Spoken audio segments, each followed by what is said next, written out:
Hej og velkommen til endnu en gang nådesløs og brutal klimadebat her på 8'eren. I dag er vi så heldige at have besøg af formanden for Grøn Energi og Dødkraft. Han kommer hele vejen fra Nordpolen. Så godt imod julemanden!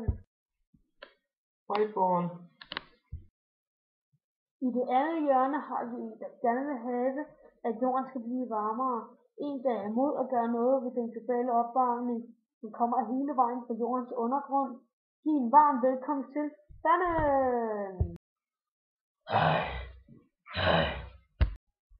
I dag vil vi høre julemandens og Fandens argumenter, hvor de vil prøve at overbevise jer om, at deres synspunkt er det rigtige.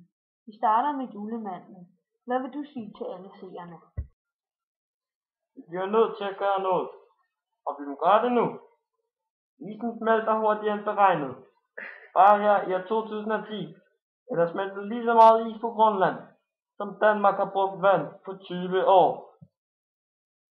Hvad har du at sige til julemandens kommentar, Fanden? Det kan godt være, at temperaturen stiger, og isen smelter. Men alt sammen bare en naturproces. Der er gennem tiden været mange globale opvarmninger, og vi er alle sammen bare forsvundet. Og det er dejligt med varmt vejr. Det er rigtigt, at der har været mange naturlige globale opvarmninger. Men den her er meget værre end alle de andre, fordi os mennesker har hjulpet den meget på vej.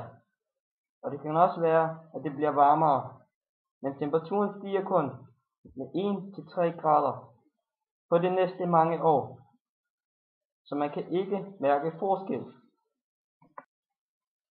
Kan det så ikke være lige meget, hvis temperaturen kun stiger med op til 3 grader? Det kan da ikke give den store forskel. Jo, fordi 3 grader er rigtig stor forskel for naturen. Bare hvis temperaturen stiger 1 grad, er der mange dyrearter, der vil uddø. Meget af isen vil smelte, og mange af jeres hjem vil forsvinde. Og så vil jeg ikke vide, hvor I bor, og så kan jeg jo ikke dele gaver ud til jer. Og tak for det, julemanden. Vil du runde af, Fanden? Det kan godt være, julemanden.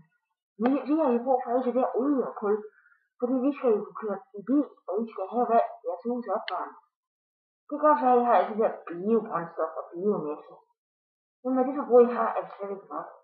Vi må nok bare lære at leve med den globale opvarmning. Og tak for det, Fanden. Mit navn er Jens Hansen, og vi siger tak til vores 2 gæster.